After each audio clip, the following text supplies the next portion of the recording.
Professor Howard Williams takes you on a journey through time and space, exploring death and memory, past and present. Archaeodeath.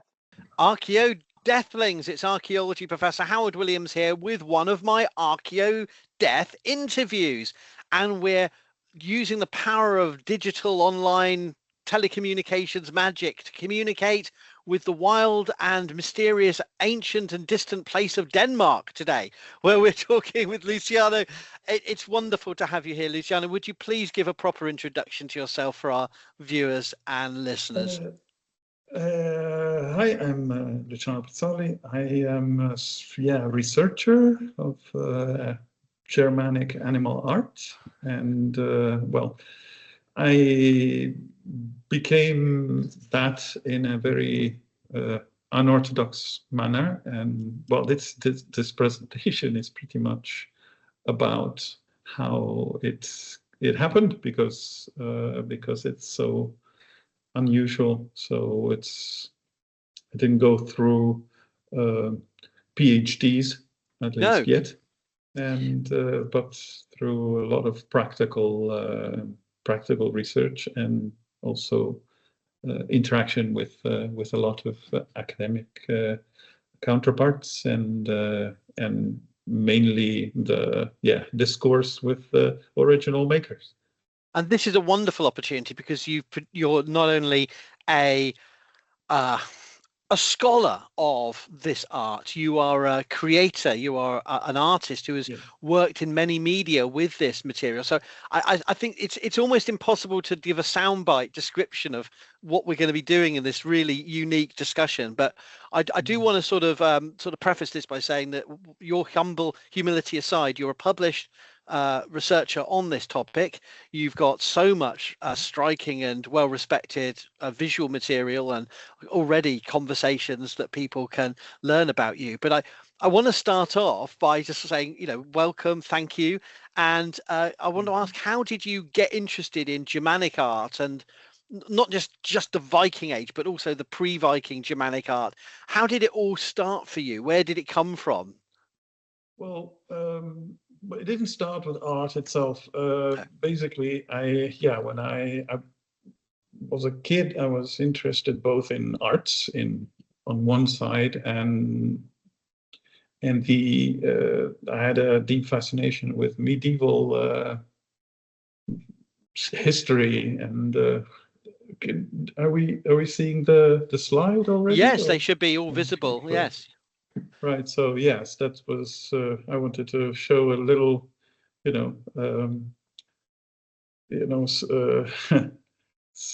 just this is you. An idea, exactly, of Twice. Me when I was a few years old, and at the castle of Orsino de Scalchi by the lake of Bracciano, north of Rome. So it's a 15th century castle. So that's that type of fascination, kept on going. And on the right, that was quite a few years later, and that fascination did not stop. So the two things went in parallel. I studied art as well, and I kept on being interested in Viking reenactment, and moved to Holland, and from there I developed a lot of I mean, I moved on from the fantasy imagination to the practical part, the reconstruction of clothes, of the combat techniques, and so on. And it's I found that it was much more fascinating to what was actually there, rather than what was stereotypical, and fascinated. So I started moving from the fantasy to the historical. And next it got rather out of control, and I moved to Denmark, and kept on doing reenactment and combat. Here on the right there is a battle where I'm at the bottom right over there in Poland, in the Battle of Wolin, a rather violent full contact event. And it's the closest I've been to experiencing the real thing. I mean, it's like, before that it was a nice and exciting training, but this was a bit pretty further. brutal. Yeah, it's like you actually feel scared for your physical, incolumity. It's like, so you can you feel. So that's that I suppose that would be a rather common feeling in the real world. So that's how it pretty much started. And then as I was in Denmark, So if you... I worked together. Well, I was good friends with a craftsman called Erik Sandquist, and he. Well, I hang out in his jewelry shop. He has made a lot of Viking jewelry, mostly later Viking styles, from Mammen style to Ringerike, and sometimes the last style of Scandinavian Viking art. So that's as it's generally defined.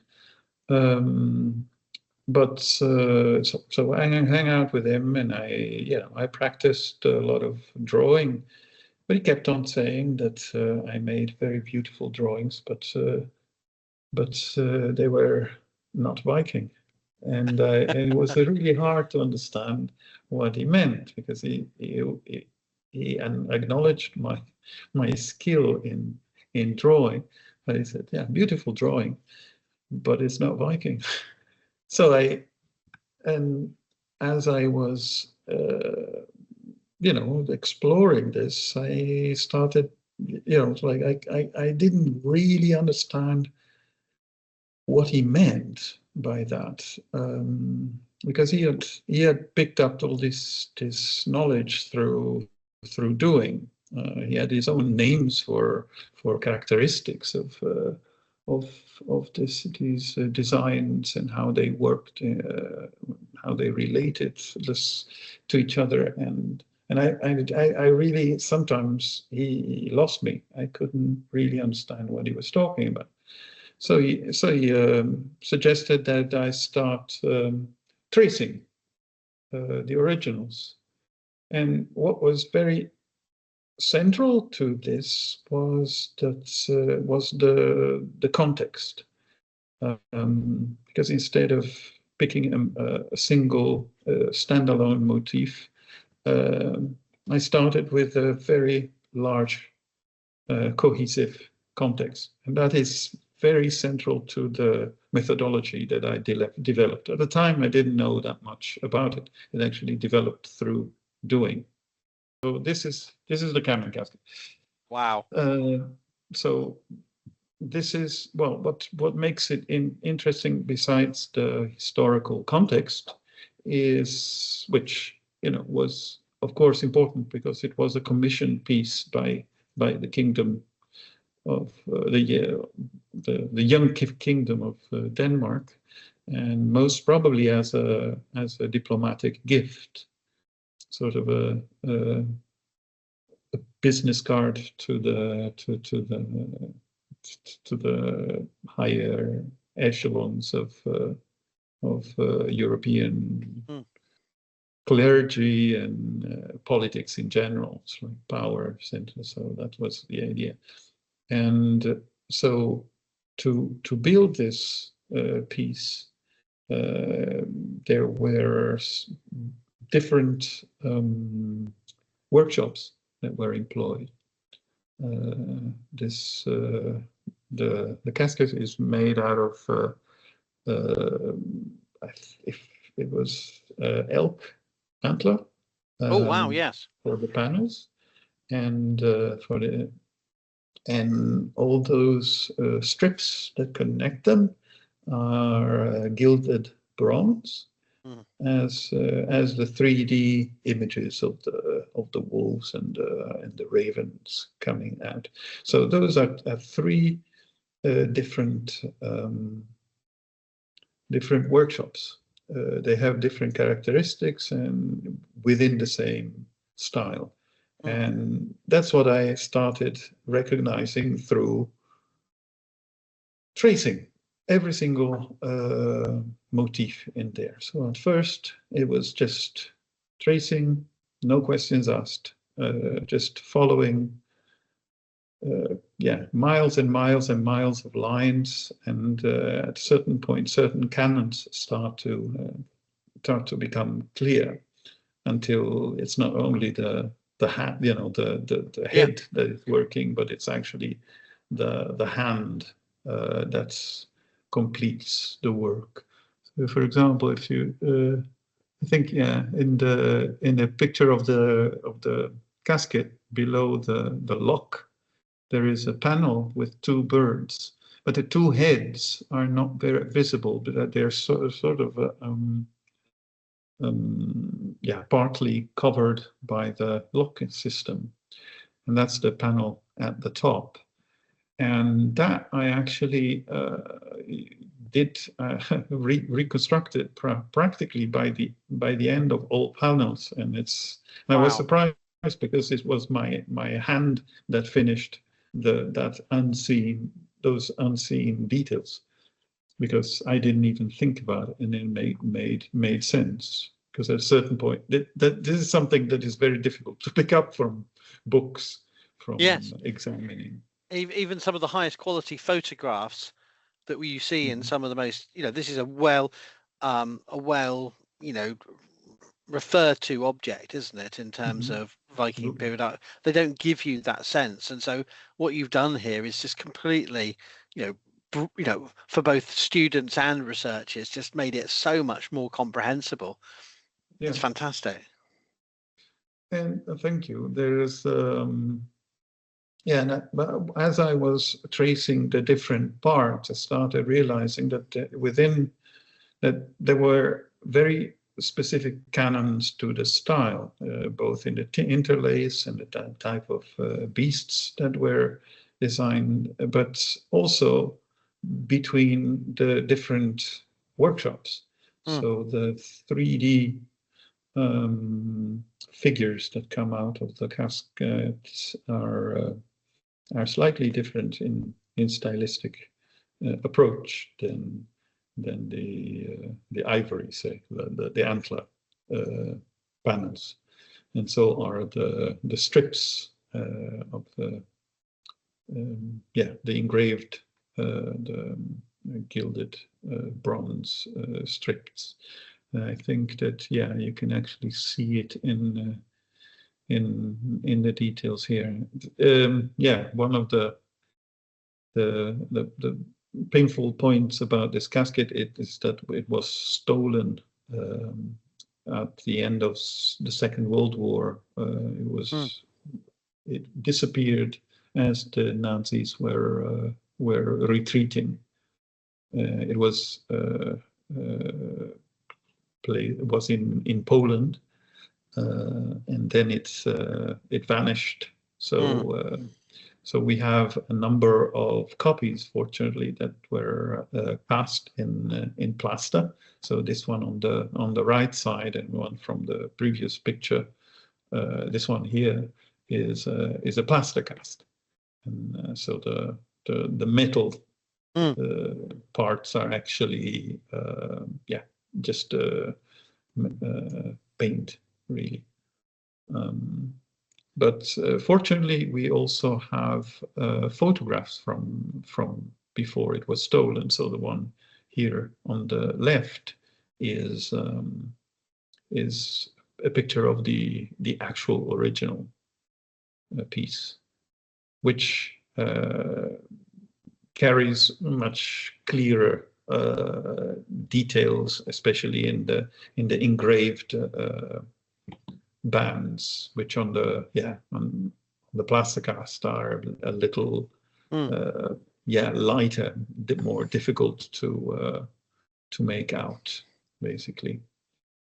But my work was to basically follow what the particularities were, and mostly not only the characteristics of the style, but also what the canons were. So what they aspired to go towards. So not, I mean, in the gilded bronze bands, were engraved with a burr, so they were not always. It's a difficult material to work smoothly. Yes, but, So you can, it has a bit of a hard edge, but you can actually tell if you read the material, the technique that is used, they compare it to the other techniques, you actually start understanding which direction would be the canon that they aspired to. This is something that I notice in every single style I studied, is that there is like in music, like in all arts, you've got these very high peaks of artistry, and you have a lot of other artists and craftspeople that aspire to those heights, but they don't always get there. So, but what I found interesting is not only what is there, is just also see what was where they wanted to go, what was their goal. So after I finished with this redrawing this old casket, which I actually drew 1.5 times, because at first I had bad originals. So because they had, I took them from somebody else's interpretation. So I realized that there were mistakes in there that I needed to correct. So instead of 22 panels, I actually redrew some 26 or 28 panels. So I did them again and again, and like collecting all the improvements and the understanding why certain things were done in a certain way. And from there I moved to another very large context, which most probably was made by the same, more or less the same workshops, because there's still 3 workshops. So the 3D shapes of these on top of the box and at the corners, and then the gilded bronze strips all around that frame the ivory, because it's a bit controversial what the ivory is made of. Okay.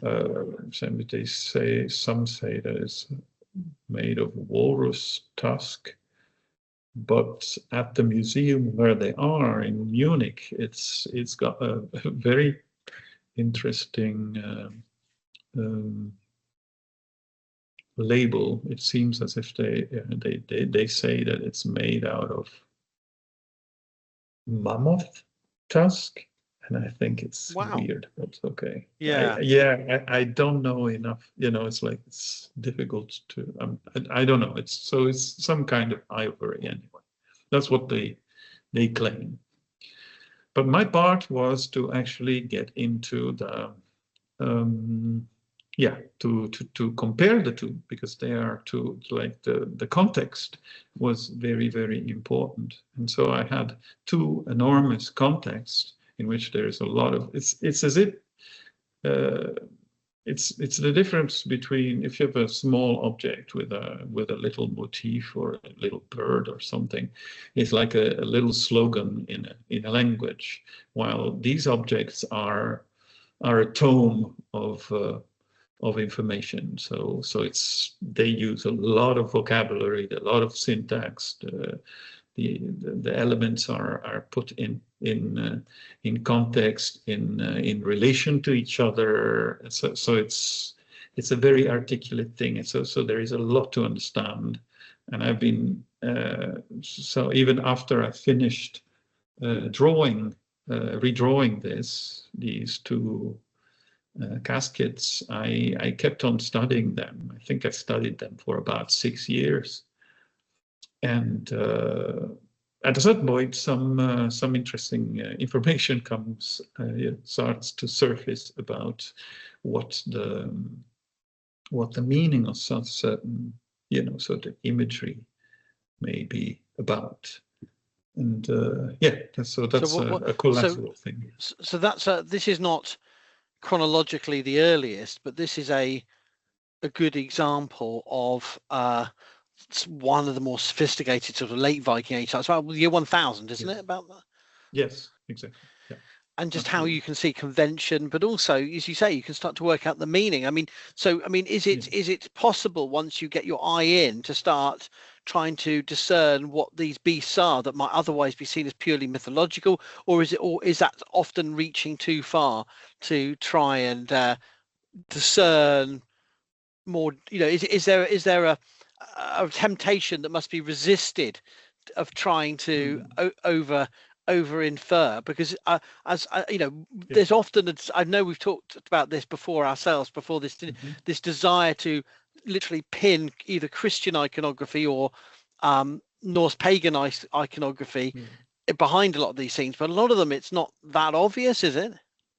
No. Well, the problem with Scandinavian art is that it's a bit well, it was designed to be an inside thing. It was connected to a sort of an inner language and manner of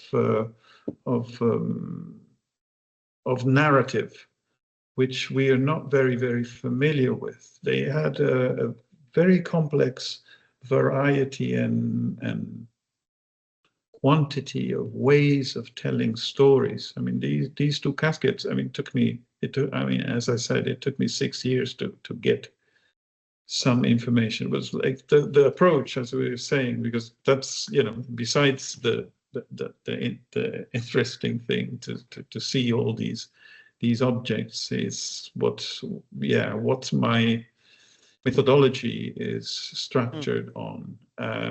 As I approach, besides the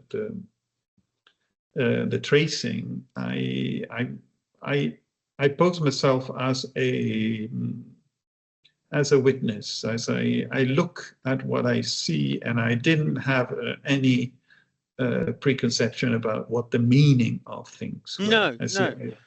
I didn't put anything Christian or anything Nordic mythological in that, and I let it roll over me. And at a certain point, it's a bit like working with an equation. At a certain point you start spotting patterns of things that come again, and the way it develops is not that you get story from A to Z. You actually you start seeing a clear relationship between certain elements. So the way they interact in the imagery, that starts speaking to you, and if you're very, very lucky, you start seeing a broader picture. And that's what happened also, with the Kamin casket. Because there I spotted that there are at least two themes. There is one moral story, but I don't want to go too deep into that, because otherwise you've got some themes you're able to pick out. That's really fascinating. Yes, the Bamber casket has two main themes. Well, besides the story, there is also technical details that come forth. You can start telling the quantity of craftsmen that were employed in the different objects. For example, the Bamber casket was made before. Let's see if I can. Yeah. Was the first of the two. Wow! Look at that. The ivory engraver or carvers. Then you've got the bronze engravers in the bands and the Wonderful. 3D parts.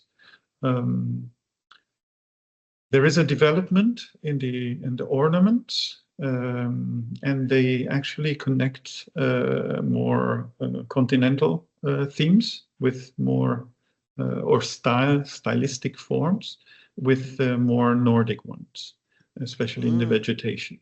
And in the Kamin casket, there is already a further blend. You can actually tell that there is a development between the two. So I have no doubt that the Bamber casket is the first one that was made. And this is generally seen as 10th century rather than sort of 10th, 11th century transition. Yes. Yeah. That's, I mean, we're talking between the caskets. Yeah, I don't know, maybe a dozen years. Okay, right. Yeah. No, we're talking very, very little difference, but you can also tell a difference in a stylistic form, because the 3D images that you can actually see here more in detail. Let's see there. You can see the details. You can see the wolf heads in the center. Yes, yeah. Well, those heads are all ornate with little dots, little filigree sort of, little beads of metal. You can see them also at the corners of the casket with these raven heads, and that is a very, it's a characteristic very specific to the Yelling style. So this workshop, the workshop that actually worked on the 3D parts, was more tied to a previous style, and that was substituted with a Kamin casket. The 3D images, the 3D beasts, those wolves. Can you see them? Yeah. At the corners or at the ends of the casket are very strongly associated with Mammon style rather than so. It's plausible that that workshop was substituted. So to a new standard, let's say. So there's a lot of elements that start surfacing. So in technology, stylistic ideas, and all that. So then a lot of information started arising. Here on the Kamin casket, I spotted story-wise two different narratives. There's one narrative that is a moral story that spans seven motifs, and on the other side of the casket there are three panels, four panels that are in a sort of a triangular shape, and that they correspond to other three panels on this on the Bamber casket. Yes, so they share a sort of a proto crest kind of thing. It looks a bit like it. It's a combination of certain beasts in a specific order. Technically, it's the lion-like creature on this left side, and the three beasts below. The two beasts on the two ends are yes, they look like sphinxes. So they have a lion-in body and a humanoid face. So maybe you can zoom in. So they have a very humanoid face on a lion looking at body. you with a moustache. Exactly, but these creatures only appear in that position on these two caskets. Of all the Mammon motifs that we know of, they're only there in that order. So you've got a bird in the middle with these two sphinx-like creature closing in towards the bird. Wow. And on the Kamin casket there is another, there's another. There's the same type of construction.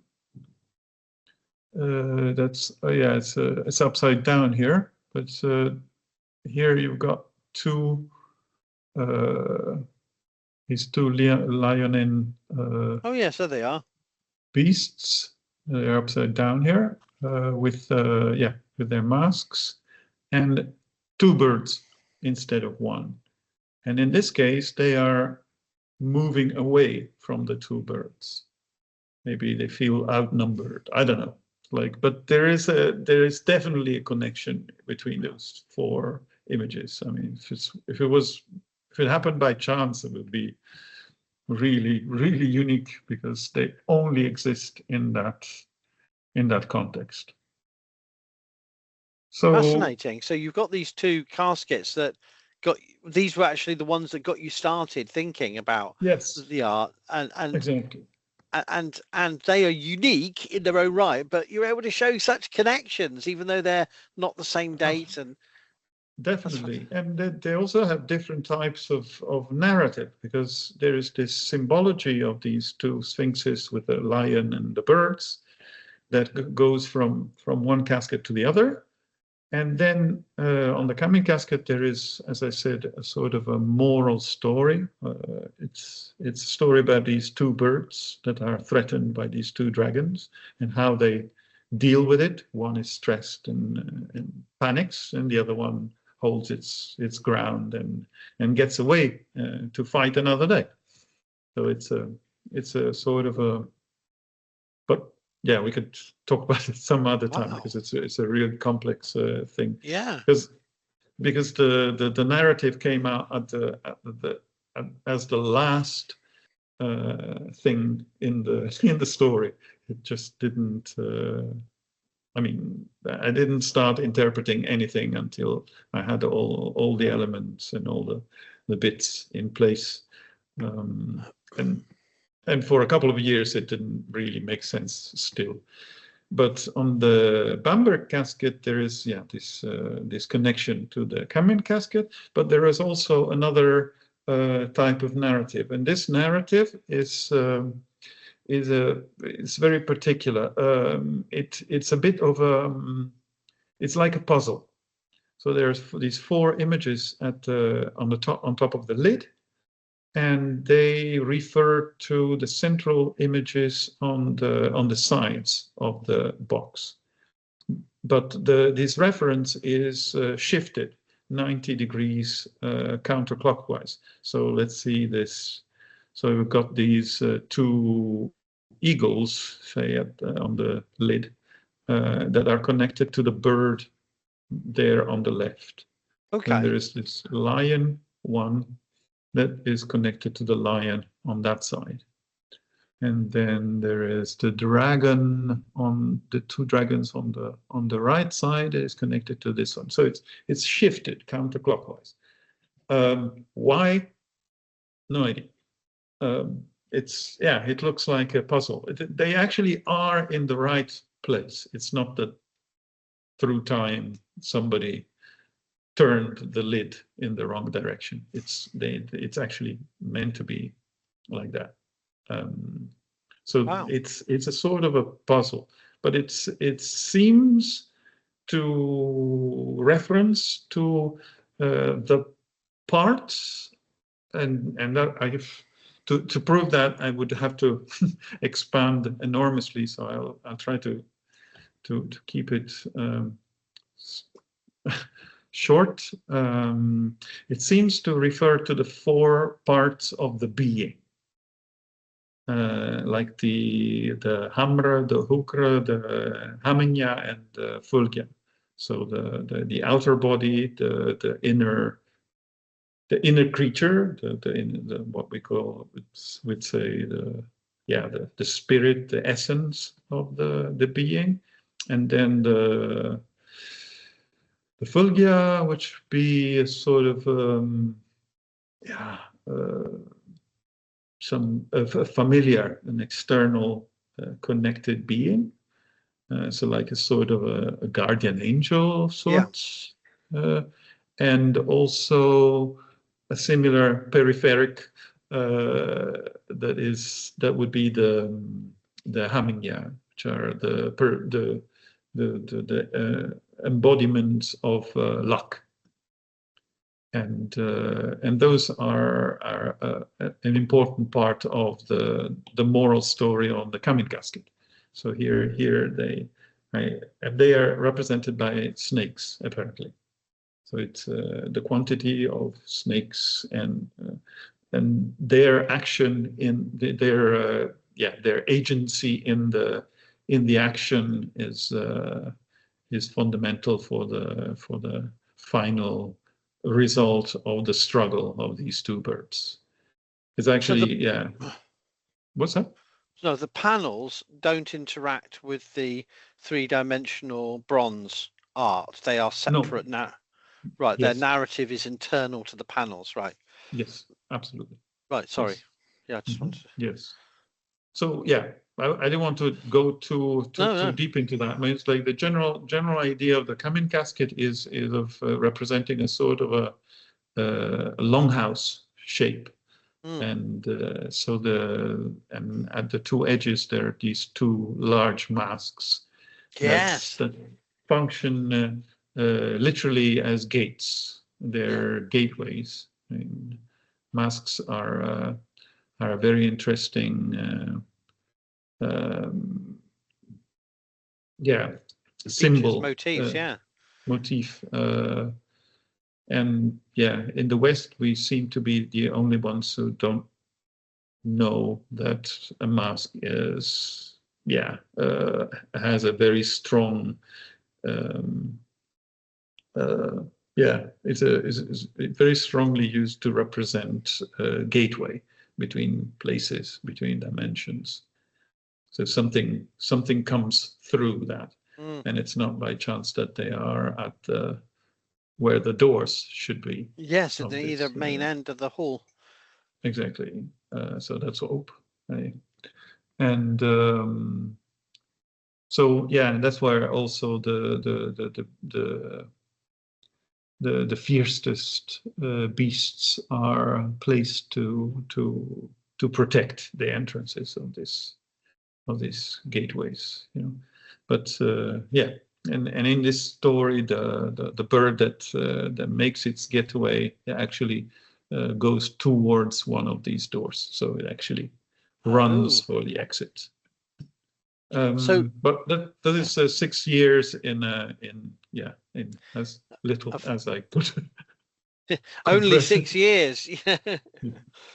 But it shows the detail of care and attention that by drawing it, you thinking through it, it's a very practical thing. There's no easy way in, is there? There's no I know what that's about. It's exactly. No. That is very, very, very, very, very complex. And to move on a little bit, at the same time, I actually worked as a tattooer, and I got in touch with Lars Grunberg, who is an archaeologist and works in southern Jutland. Oh yeah. and he wanted to, because through his excavation he found very important yelling style objects. Oh. So he asked, he wanted to have tattoos that were connected to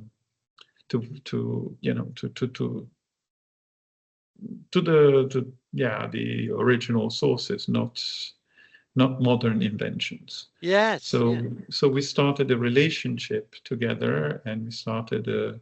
So I worked on two fronts. One on a very practical front with Eric, and Eric the rune stone carver and / jeweler, and on the other hand with this archaeologist, and who is also very interested in animal art. But I thought intuitively, because this methodology just sprung out of interests.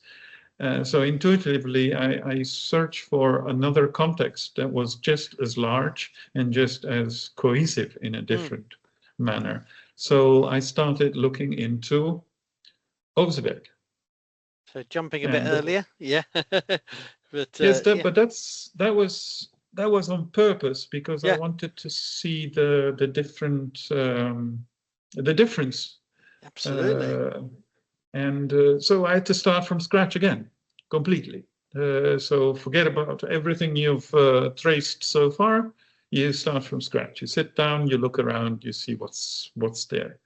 And in that, Eric, the jeweler carver, just left me behind, because he was very much into the more Christian later side of Viking art, and he finds the older stuff a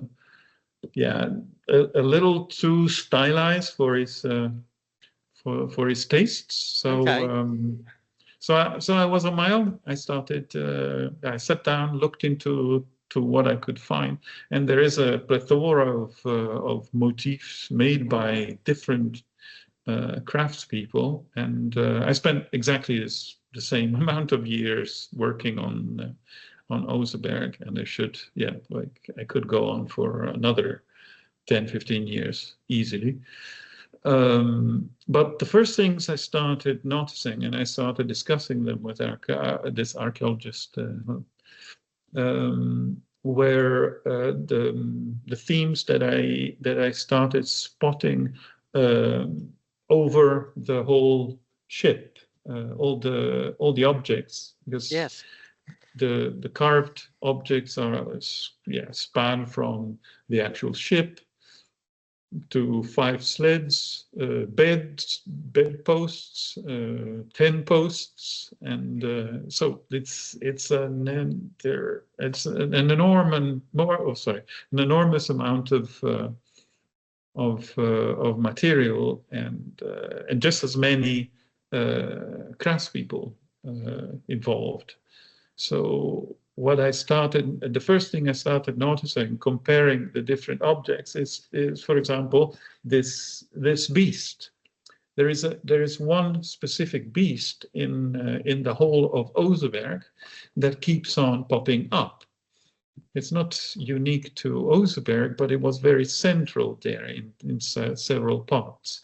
It's if you had to define it, it's like here you can see it. So this motif on the top left side is from the ship, and it's a tangle of these kind of beasts. So we're talking about it's a quadruped with a short head, and headdress from just from the top of the forehead that extends from it, and sometimes with winglets and tails. And in every style that it is represented, it actually has very close to the same characteristics. So these on the right are different makers. So the top 3 are from I think from bedposts, and so the top left and center ones may be from the same makers, but the one on the right looks a lot more realistic, if a fantasy creature could be defined that. So then from the scale, you can start seeing what these quadruped would look like. So it would have a short head, Wow. more towards a cat than a canine, let's say. Yeah. With fangs and short ears, and and the headdress on the forehead. And that is consistent through different carvers. Okay. So different parts. The bottom images are from sled number 4, I think. So they're still the same, and they're represented in different styles. So you actually can see the different make. But it's very likely that they're talking about the same creature. So it started looking at a certain point as if there was a plan. Yeah. So that the imagery and the motifs on these carvings was not just make me something beautiful, but make me something that looks especially in this form, and it has this. There's a clear vision and shared vision despite different craftsmen. Right, that's really interesting. Yes. So the context of elite commissioning, and there's you're connecting up the pieces in the same burial context. Yeah, exactly. Yeah. It's very it's at a certain point, it was a very strange experience, because I wasn't analyzing just a style and various schools or workshops that were working in there. At a certain point, with specific parts, with specific things, you start realizing that you are analyzing the word of an individual. You can actually see his specific characteristics. Of course, you can't be 100% sure, but you can start feeling. But you can further on with other contexts. I started seeing it much more. Actually, the archaeologists that described the Oseberg objects in the 1920s also gave names to the different craftspeople. I partly agree with that view, but there are certain differences. For example, we have also discovered other things, not only me, but the director of the museum, the Viking Museum in Oslo, also told me that from their analysis, they know that the five sleds, 4 are extremely decorated, and they're not. They're not made by the same. They don't belong to the same sled. So the top part, where the people sat, and the runners that sled along the ice, were 2 different parts. So they chose the best, the most beautifully engraved parts. Wow. So the top and bottom parts don't match. And it's something that I had actually noticed myself, because their style doesn't match. So I was very confused, because the box, the part where you'd sit in the sled didn't match in style with the lower part. So I was rather confused, and then I got a bit of all right, that makes sense. They come from different make. So do you think that was for the funeral, or do you think that they were already selecting the best from different places for the person's high status? You know, they were made before. They had been used before. They just took. They must have had quite how do you say, extensive network? I don't know, extensive connections. No, a lot of equipment. Let's say. Yeah, absolutely. To select from, yes, absolutely, yeah. So most probably, since the tops and bottoms don't match, at least they would have something like 8, 9 sleds at very least. So they mixed and matched, but all the objects that are engraved were most probably there is a cohesive narrative, or not narrative, but the themes are very carefully selected, right. And they were used before. There is wear and tear on all those objects, so it's right. They were not made for the funeral. They chose. Oh yes. In their oeuvre of objects. And another thing I noticed, which at first, that's how the process of developing this methodology starts. I noticed that these quadrupeds seem to have 2 faces. Oh yes. There is a mouth biting in the circular frame. Right, I see that, yeah. And the headdress looks like a bird's beak. Yeah. So it looks like it's got two faces, and that's quite consistent. I see your point. Yes. And at first I thought, nah, you're seeing things.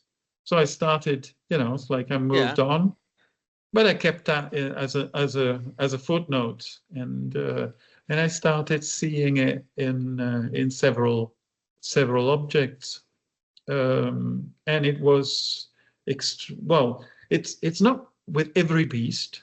They selected specific beasts to have a double face. Right, so it's not universal.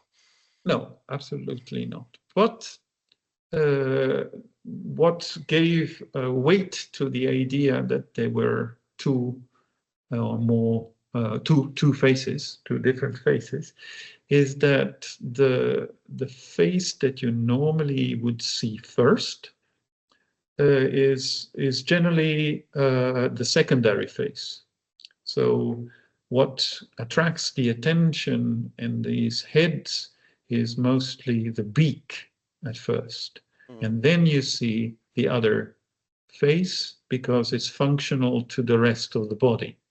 So it's connected very clearly to the neck.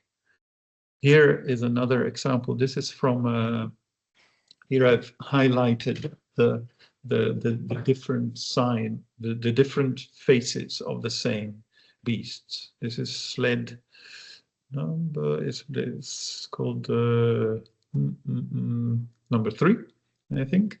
And here all the engraved beasts seems to have more faces. So the one I'm pointing at right now, the first thing you see is a beak face with a beak. Right. But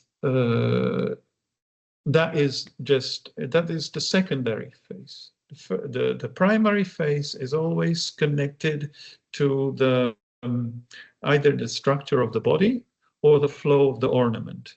And here is very much connected to the flow of the ornament, because the main face actually always bites into the ribbon structure that goes on. So it's the one that bites into the ribbon.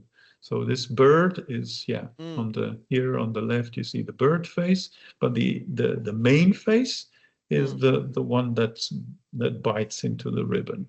Right. The same works. The same is with these two that look like two kissing fish. So it's there. That's the first thing you notice. But each of them is actually biting into the ribbon that is connected to it. So you have a secondary face there, and another secondary face there with a sort of a lock coming out of the nose. And same goes with the next one that looks like this, also like a fish face, but the other face is actually biting into the ribbon. So it's a very consistent structure. So at a certain point, I had to realize that we're looking at something, like, because it always was like that. The secondary face was the first that you'd notice, because otherwise you wouldn't notice. If you spotted the main the main face of the beast, you wouldn't look for a second one. That's that's what it looks like. But if you follow the body, you immediately see that it doesn't really necessarily match, or there is an alternative thing. So in this motif here, what you follow is the interlace. So the interlace dictates which face is the central one. So the narratives develop in on different levels. This is seems to be a narrative of identity. It's like of having different faces, different personalities, which is a theme that is continues through times. It was something very, very central in the Germanic tradition. So from there, I connected to the next big context, which was the Broa bridal set, which you see in the. This stuff is wild, and I've seen it in the Swedish History Museum, and it is just it's incredible. It's minute, and I started again from scratch. New context, so new stories to look into. So this is how the bridal set would probably have looked on its bridle, except for the front piece on the forehead of the beast that is in the reconstruction. They put it upside down, because you can actually see the beasts, how they interact with each other. But to finish the story about the double faces, you see it here as well. There are different beasts with different faces. So it's like when I started approaching this new context, I started with these large beast heads at the top. Yes, I mean that makes sense, because they still look very confusing, but at least there's a coherence to them, isn't there? Absolutely, yes. And so on the right one, I spent an enormous amount of time, like just a ridiculous amount of hours. So I tried to reconstruct it very, very carefully. And I started understanding that it was not only the lines I was looking at, and that the technique started to be important in the structuring of the style.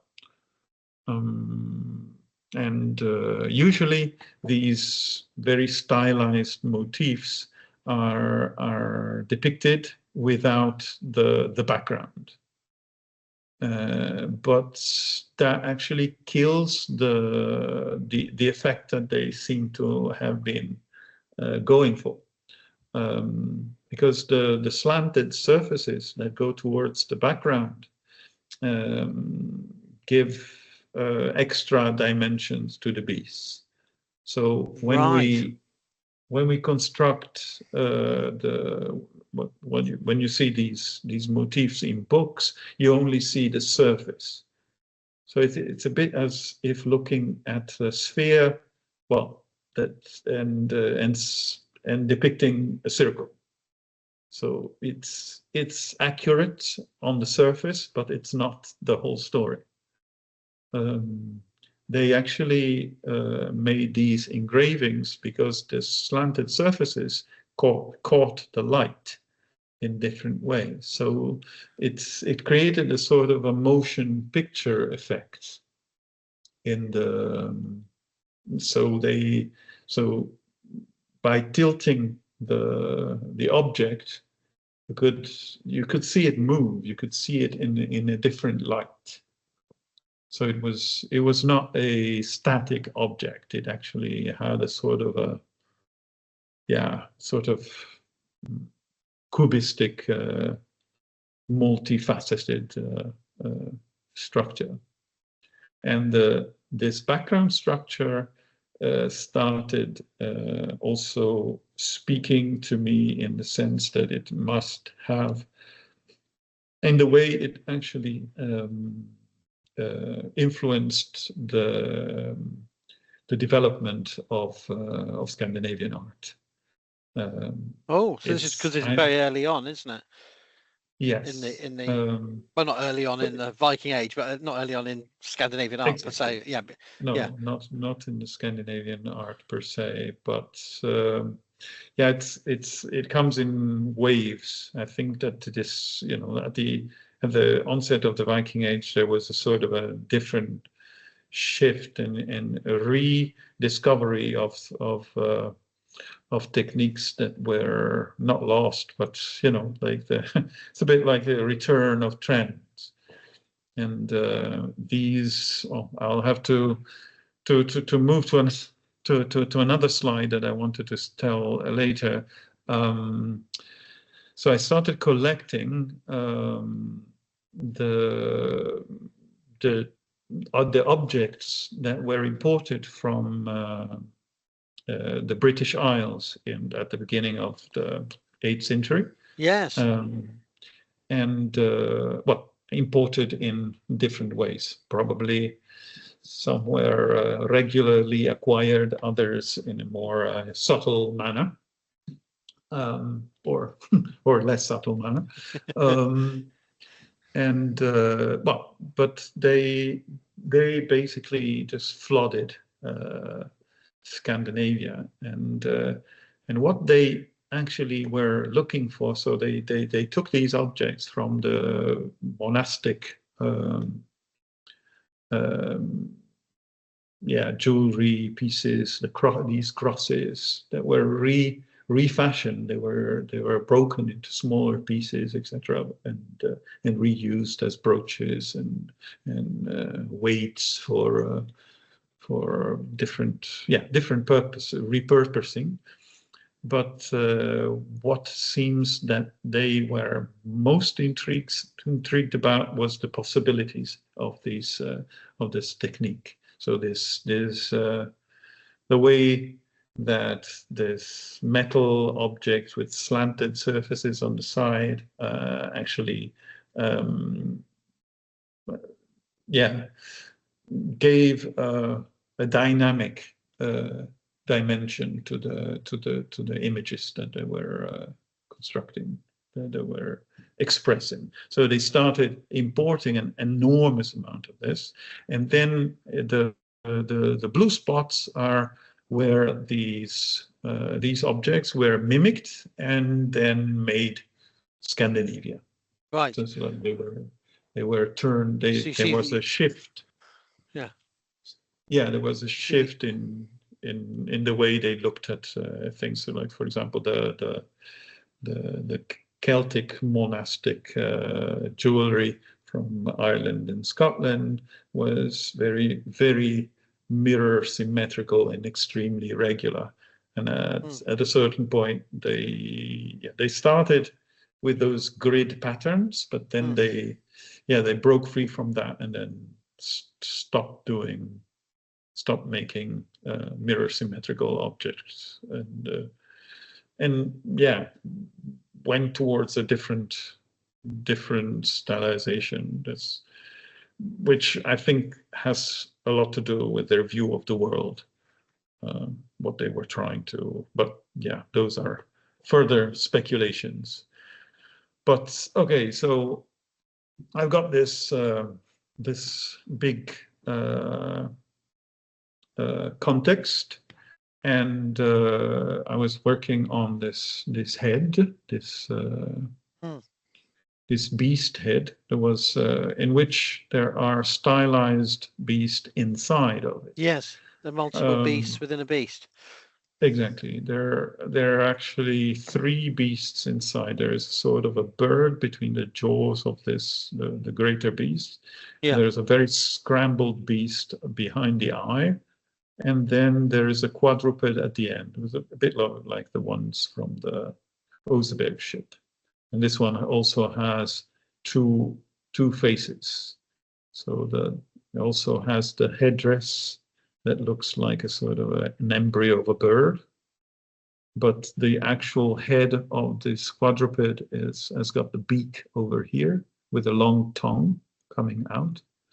You can actually see it from, well, this kind of pretzel knots was typical for the neck joint of those beasts. So you actually can see that this is the actual face and not this other one, because it looks disproportionate and in the wrong direction as well.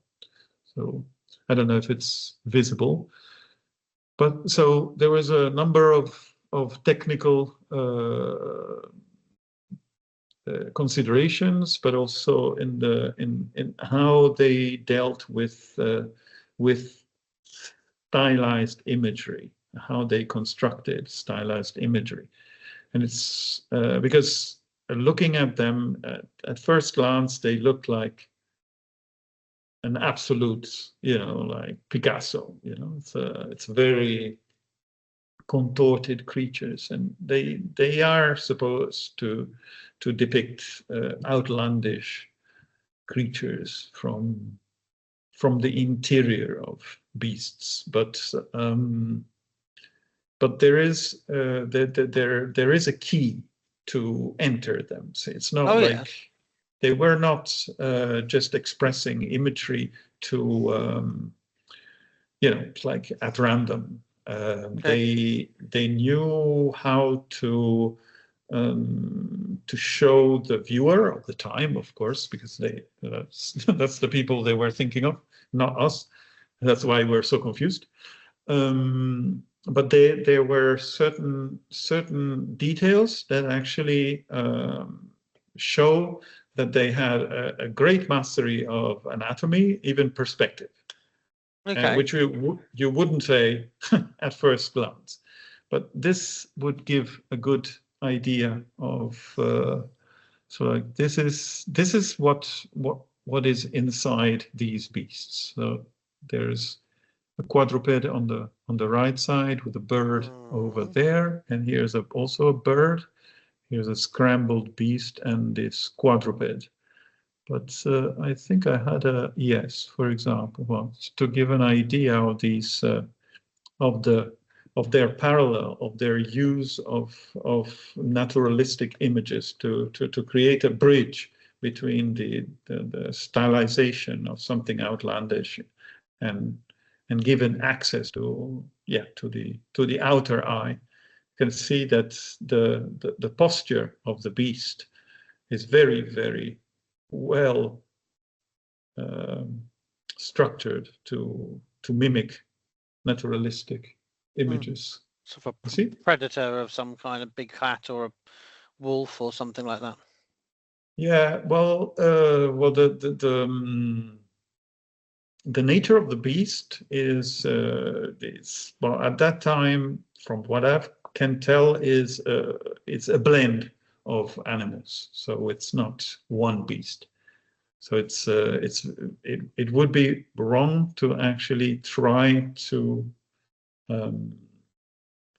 to single out one creature or one naturalistic animal, but certain characteristic would give entrance, could give access to what's going on, what is happening. So the rump of the beast with its back claws it's perfect. It's actually very naturalistic, and as well as this one, this on the right side, there is even a hint of perspective, like in this, foreshortening of the claw of the lion, which is so the use of naturalistic images at this time is very very specific. It has a purpose, and that I could actually see in the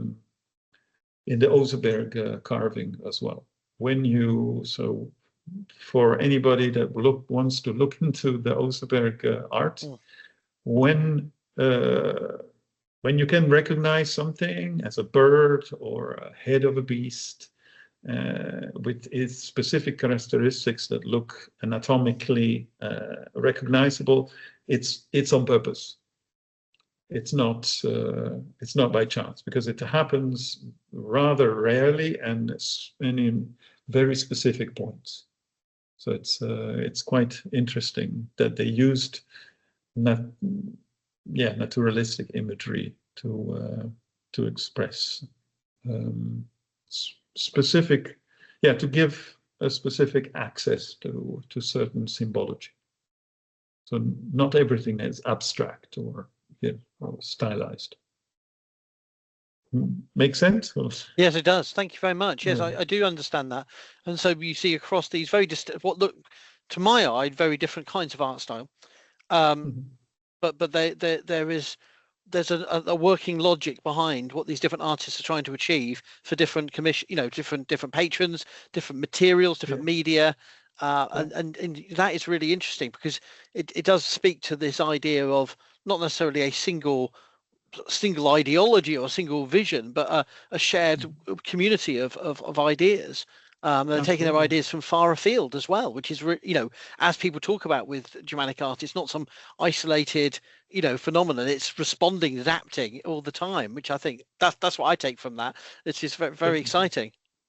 Yeah, absolutely. It doesn't go only, it doesn't get inspiration and a flow geographically. So the inspiration doesn't come from just other places, but it comes also, it has a sequential order in the different styles. So these heads, these beast heads, were a staple in Germanic art. So that's, to answer your question, how I got from Viking art to earlier art, is because they were not aware of our classification, and they had a tradition that was unbroken through several centuries. So these beast heads, like that, are comprised of inner beasts, was a tradition that was going on for several centuries at least. I mean, I've followed this theme through at least 150 years. So here we're looking at from early Vendel art to early Viking art. So this is about 150 years of development. So the first the first two heads on the top and center left. Wow. Are style C, so we're talking about 600s, and then the bottom one is already towards style D, which is the beginning of the 8th century, and as is this one and the top center, and then the last two from central ones from Bendel 7 are basically are between style D and style E. And style E is this Broa, what's called Broa style. So it's the first chapter of Viking art. So as you can see, it's an ongoing flow.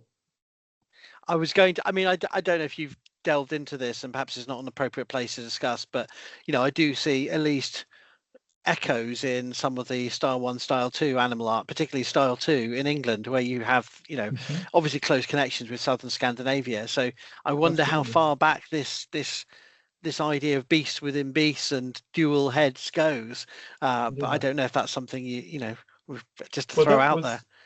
That was definitely something, because what you see in Anglo-Saxon, like Sutton Hoo kind of imagery is roughly contemporary to Valsieda 6. So this, but there are certain differences, but they are regional differences. They're not different periods. They are contemporary. But they share the same themes, definitely.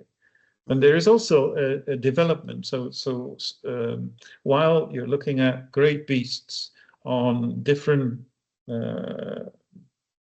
formats too, because the top one and the bottom left one are actually bead spreaders. They're not bridal. No, right? Mounts, yes, So the theme goes from different formats, but there is also a movement, a shift in the construction of these beasts, because the ones on the left and a bit to the center, so like the first 4, let's say, there are very much beasts constructed out of minor beasts.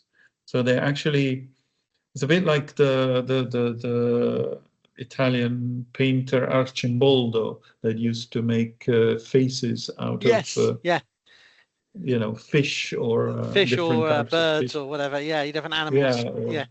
Or fruit, that kind of construction. That is pretty much a dragon the same within there. Concept. Another series of serpents biting each other that form. Exactly. So it's like this. There is a serpent's head here that is actually the gums of the beast, of the great beast, and the brow of its eye is again another beast. So there is an inner beast which is separate, but there is also beasts that are actually subdivisions of the structure of the main beast, and that sort of evolves to a separation of beasts, to a more definition of specific beasts, until we get to the last ones there, the ones I showed there, in which the beasts are all very separate. So there is the great beast is a container that has ingested a number of beasts, and they are and it's being X-rayed, and you can see the inner part of these beasts. Would you be daring to comment on whether this is a reflection on ideas of identity and the composite nature of a sort of animist worldview of beasts being comprised of elements, or people being comprised of elements, or do you see this as more of about the theme of predation and the theme of consumption and sort of circle of life, if you this kind of idea of I don't know, is that are both of those off? They're too. No. It makes total sense. But because within this is one of the themes, and in the Broa set there are other themes that are related to that. So it's like it's one brick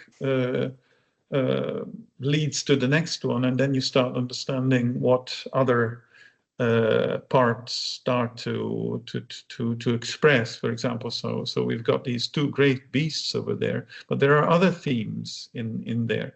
And one of the themes, which is expressed by different craftspeople in here, is the theme of humanoids that are, These are amazing. I love these. Yes.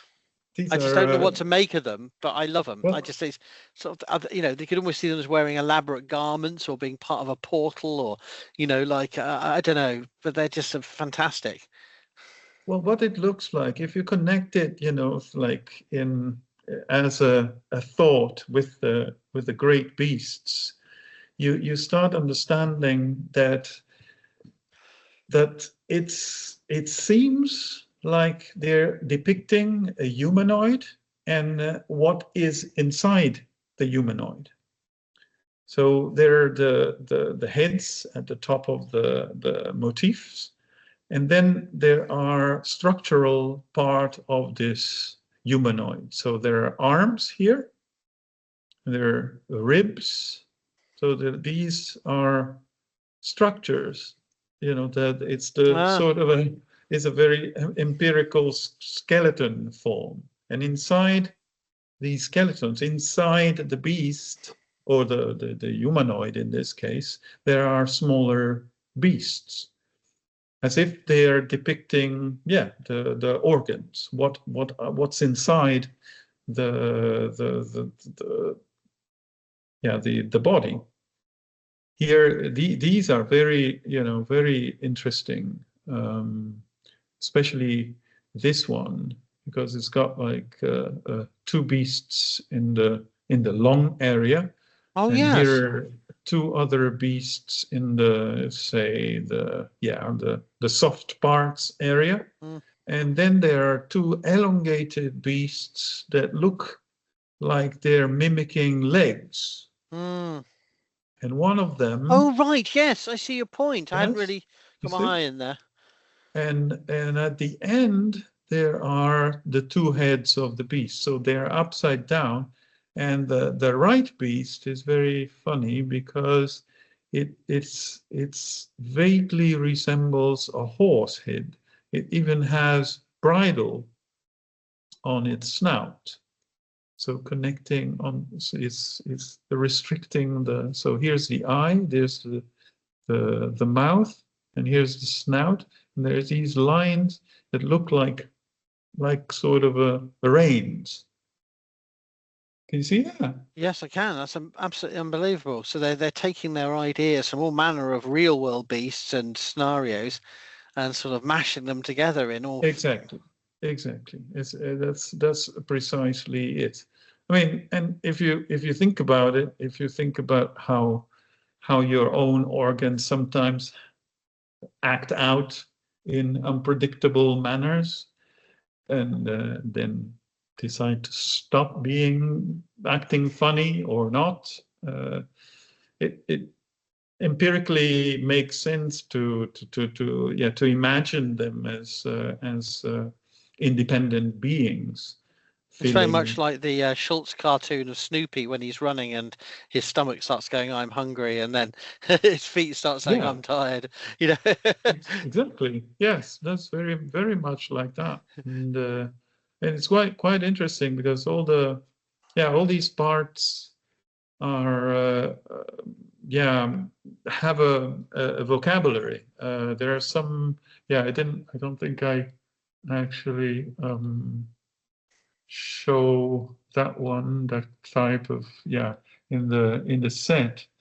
There are a couple of mounts that have characteristic types of how do you say, decorations on top. They're stamped decoration. Like this mount here is very. I am sorry that I didn't. I knew that I would miss something, but if you look carefully, it's like here is actually a head with a mouth. So this is a big eye with a mouth, and here are two arms with 2 claws at the end. And then on these sides, there are some patterns that I've noticed in many other plates made, or mounts made by the same craftspeople. They represent the softer part, either the throat of the beast, or the belly. So it looks as if we're looking at the belly on that side. So it looks as if this creature has been clapped open. So you're looking at the creature from the top. So this is the head and the arms, and these are the flipped open front and back of the same creature. Right. So it's actually clapped open. And so some of these multiple beasts may actually be components of the same animal from different moments or perspectives. Yes, exactly. So the frame actually is the structure of the body of the main beast that contains the others. So it's rather consistent both through the same or different mounts, but also through different makers, because they are you can tell the difference. For example, I think it's quite obvious even here that these two mounts on the right were made by one maker, and the ones on the left by another maker. But the principles, the theme is exactly the same. So what you start seeing is recurring themes, and then you pair them together and compare them, and you start seeing, oh, right, like that makes sense, because but it's something that I'm very careful to not do that kind of jumps outside an articulate context like this. So if I wouldn't go to another mount first until I've dug as deep as I can go in one larger context, like this. Once I finish this and gone as far as I can, then I can start connecting to similar themes earlier in time. Then you start having contexts and that can be connected. To me, it's the one specific image, like when I see a figurine coming out of a metal detectorists find. I think they can be cute, they can be interesting, but to the methodology that I'm using, they're not particularly useful, because I only work with very, very, very large connected oeuvres, like contexts. So that's what I try to. And that's where you're able to make those connections. So the ice. I mean, this is a fascinating journey in your to revealing your journey, and it feels very much like you are one of these beasts within beasts as you slowly get into different layers of understanding, not only individual assemblages, but then how they are part of broader themes that are evolving out down the centuries. So I want to conclude by thanking you, Luciano, for such a detailed insight into your many years of investigating and thinking and drawing that have together allowed you to understand not only very unusual and spectacular highlights of the Viking Age, from the Kamin casket, the Bamberg casket, the Broer and Oseberg materials, but then to think of that big story. So just thank you so much for joining us, and I'd like to invite you back, if you'd be willing, to have a conversation about how you then have been working with this art in our world, in today's world, where there's such enthusiasm and fascination with Germanic art and the Viking Age in particular. Absolutely. I'd love to. Well, thank you so much for today, and we'll be back to discuss this and its manifestations or its ramifications in today's world for another video then. Thank you very much. Thanks. If you've enjoyed this Archaeodeath video, why not check out the Archaeodeath blog at howardwilliamsblog.wordpress.com.